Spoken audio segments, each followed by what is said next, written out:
So without this, you will increase your suffering. This can save you. It can help heal you. It can help make you have a life that feels worth living. And I call this the juice. And the juice is essentially things that make you feel alive. They're things that make you feel like being here and now is great. They're things that make life feel worth living. They're things that energize you and interest you and make you feel good. They make you want to go out and do things, and they make you want to get out into the day and get out of bed and just go out and live life a little bit. So these are thoughts, they're actions, they're hobbies, they're relationships, they're the work you do. They can be what you study, the businesses you start. They can be music, friendships, pets, hiking. They can be all kinds of things. And you want to be able to feel this. You want to feel it in your bones. You want to feel it in every part of you. So it's not just a thought.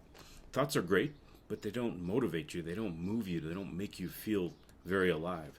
And so you want to use all these things together so that you feel better, you feel alive, you feel like doing something. And you'd be surprised if you're not feeling well how much this helps. You'd be surprised if you're sick how much this helps. Say you have a chronic illness.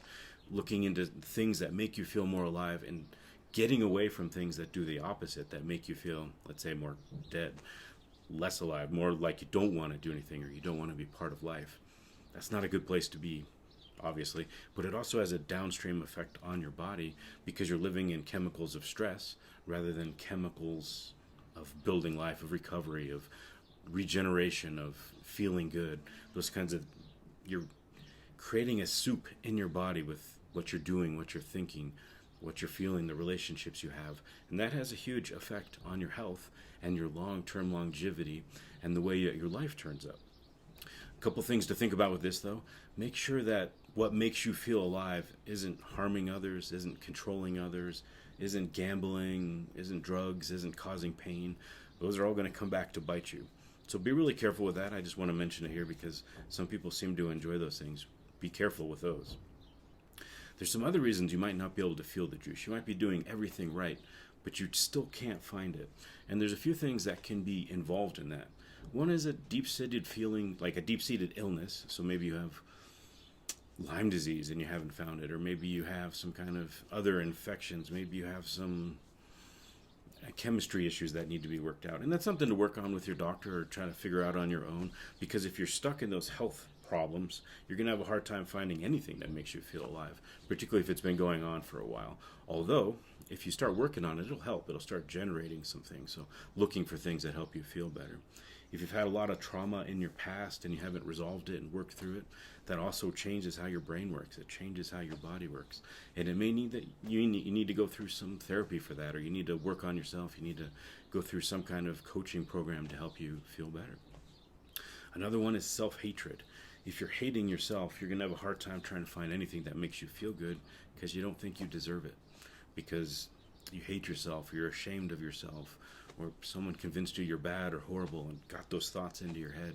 You're going to have a hard time feeling good or finding things that make you feel good because you're divorced from yourself. Someone pulled you apart, probably added those things in there. It's good to think about what kind of person you are on your own, so forgetting what everyone else says. So do you think you're a good person? If not, why not? Find out why and then just change that. But maybe you're a great person and people have convinced you to hate yourself because it served their interest, not yours. That's something to think about. Another one that kind of goes along with this is trying to please others. A lot of people have been coached and guided into this, giving up yourself all the time to please others. And there's a trap there. Of course it's good to do things for the people you care about and the people around you. But if you keep cutting off your leg to feed others, you're going to have nothing left by the end of it. You need to fill yourself up. You need some kind of thing filling you up so that you can keep helping fill other people up. And a big part of that is this juice. You fill yourself up with the juice, you have way more to give.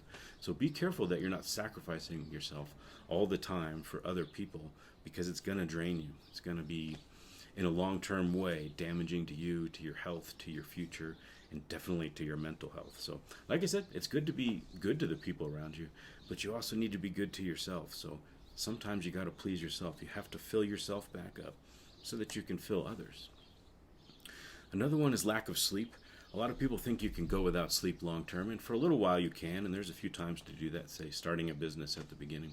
If you do that long term, you're going to damage how you function. Your brain needs the time to recover. Your body needs the time to recover. That isn't useless time. A ton of things are happening. Plus your own thoughts are moving forward. Let's say you are starting a business. That time you're asleep, your brain is working on things, and you want to give it the time to come up with the right solutions, the right answers, the right way of doing things. So sleep and rest are really important, and if you don't have it, you're going to have time finding this juice because you're burning yourself out. And the juice is filling yourself up. It's the opposite of burning yourself out. So get enough sleep. Think like 7 hours. You don't need 72 hours, or you don't even need 8 or 8.5. Some people do. You have to figure out where you are. If you're under 6, I encourage you to really rethink that and come up with a new strategy. Sleep's important. Drug use, I kind of mentioned it earlier, and the reason it's difficult with this concept of the juice is you're dumping a bunch of chemistry into your body that your body already uses to regulate you. So if you blast it with a chemical, it's going to take what you're already making and drop it, and drop it, and drop it. You're going to need more and more of this chemical to feel good. If you want to be able to regulate this on your own, if you want to be able to feel good on your own terms, through your own way, be really careful with drugs, because they're putting in a chemical that your body's already using, and that gets your body to ramp down the production. Now you got some problems. So just be a little careful with that. It's something that can get in your way and can take years to get back. Sometimes you can never get back. I've worked with some people in my clinic who have had problems with that. Say they did LSD in the 60s. They come in to see me. I work on them. They start tripping because it's still loaded in their spine. They're never going to be the same person again. So be a little careful with that. Just something to think about. But this idea of the juice, only you can determine what it is for you. I can't tell you. Your friends can't exactly tell you. They might point at something. Oh, you looked really happy when you're hiking, or you look really happy when you're playing guitar, or you look really happy when you're filming videos. Or for me, it's making the methods that I made that help me regulate my brain and make me feel wonderful. I can use those to feel fantastic. But also the creation of them makes me feel wonderful. But you got to find some of those things on your own, which means you might have to play with things. You might have to go out and experiment. You might have to just try things you've never tried a little bit. And the smallest things can work. It doesn't have to make anyone else happy. It doesn't have to sound cool. If it's dorky or nerdy or geeky, cool. Enjoy it. Find other people that love it. Do it with them, because sometimes you can share that experience and have a good time. And if not, do it on your own. Have a good time. Have some fun with it. Do things that make you feel alive. And it needs to be part of your day. It needs to be some part of your life. And if you don't put it in regularly, it may never happen. No one else can do it for you. No one else can put it in your life. No one else can feel it. And no one else can determine and then create it and then recreate it so that it's recreating you over time. That's this term, recreation, right? To recreate yourself, to make yourself better, to make yourself feel more alive.